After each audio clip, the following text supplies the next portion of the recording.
Matt here with Keeping It YYC. Today we're joined by Judy Everson with Everson Publishing. How are you today, Judy? Good, thank you. How are you, Matt? I'm fantastic. Thanks for asking. We'll get right into it, and we'll have you tell us a little bit about your business. Sounds good. Well, I'm Judy Everson, like Matt said, from Everson Publishing. I just started out last year, so I'm a small little company, and I actually do my self-publishing for my books, but I just literally in this last month or so, I've been going out and helping other authors to publish their books, just to help them out and pay it forward, really. And that's what I was always brought up and taught. So one of my books are Chippy's Adventures, The Curious Little Squirrel. That's my first book. And then my two books out coming in this year is Sparkle, A Kidney Journey. And that's actually really dear to me because my brother just got a transplant. My mother unfortunately passed on from this disease.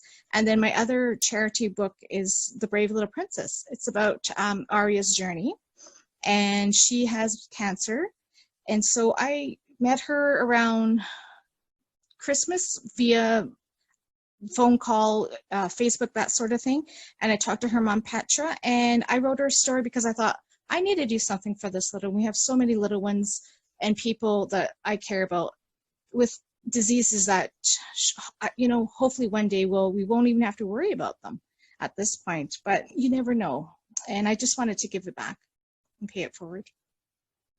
Absolutely. So your children's books, it sounds as though they're inspired from true life stories and people that you know, people in your family. Is that right?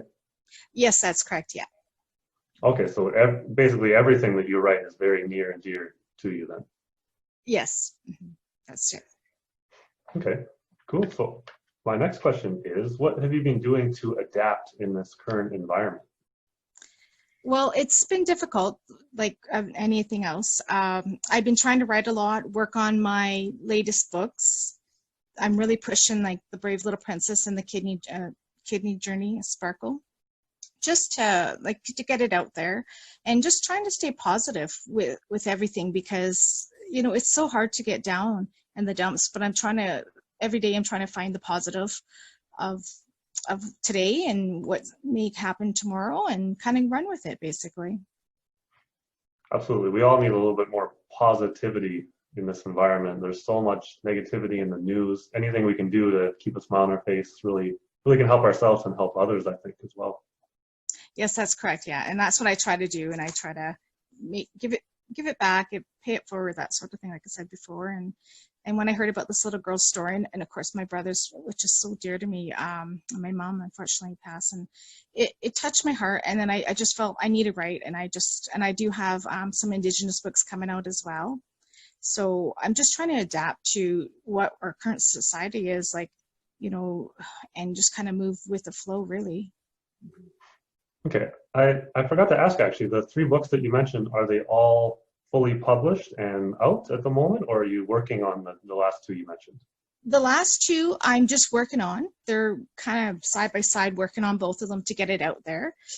Because me and my daughter is Miss Teen Southern Alberta, Ellie Everson, and her cause, our family cause really, is the Kidney March, the Kidney Foundation of Alberta. So I wrote that story so that for my brother, but also to help her fundraise. And we're going to do the Kidney March. Unfortunately, it's going to be virtual, but hey, it works because we can still walk and, get some much needed exercises and get that fresh air in the system and go from there. But that will happen in September 11th to the 13th. And we're looking for donations and anything that anyone else can help us with our kidney journey so we can help others find a cure, get a kidney, whatever it could be.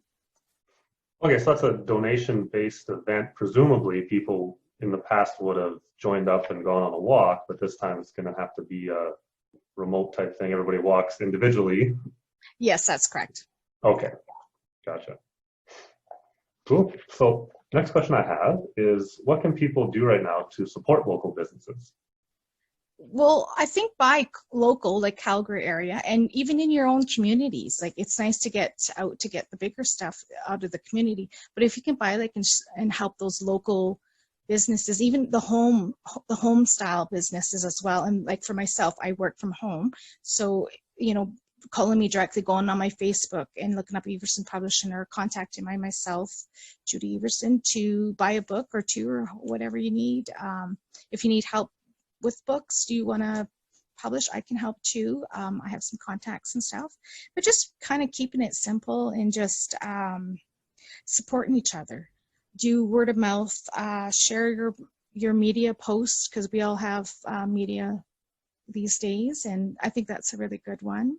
So absolutely, we're definitely finding that you can find pretty much everything that you need locally, and you don't have to go online to some of these bigger places to get a lot of stuff. Even in this environment, there's a lot of businesses that you can support locally and get everything you need here. So for sure.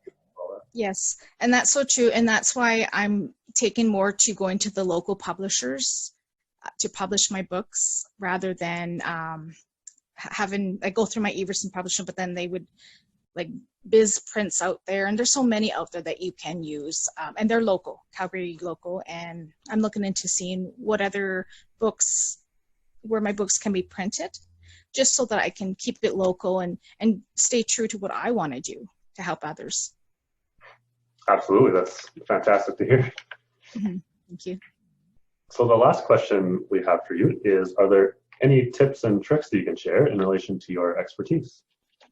What I've done is I've joined local groups, whether it was other author books, places, ask your local contacts, friends, families to share, to support your local business, to just get the word of mouth out there. Is basically we're going back to like an old style, is what it seems like, because of the COVID-19, unfortunately, what had happened. But it's kind of like it's reversing itself and slowing everyone down, and I think that's going to be a good thing, because then people will get to know their neighbors and go back to like the old, sort of hate to say it's the old days, right? Kind of miss those months. And I would hate to say that, because my parents said, "Oh, the old days are all so awesome," and now I realize what they mean. You're all young here, okay? Yes, we're young. For sure. So hopefully we can grow closer together as a community during this time, even though it's still restricted. A lot of the physical engagement and interaction is limited. However, we can still try to come together during this time. So. Exactly, yeah. And we can just buy door to door and stuff like that. And I think that's what's going to be best for the whole Calgary area and local businesses. And yeah. Yeah, getting to know your neighbors, and knowing that they're seeing with you. And I know a lot of the neighbors in my community, they just they make stuff.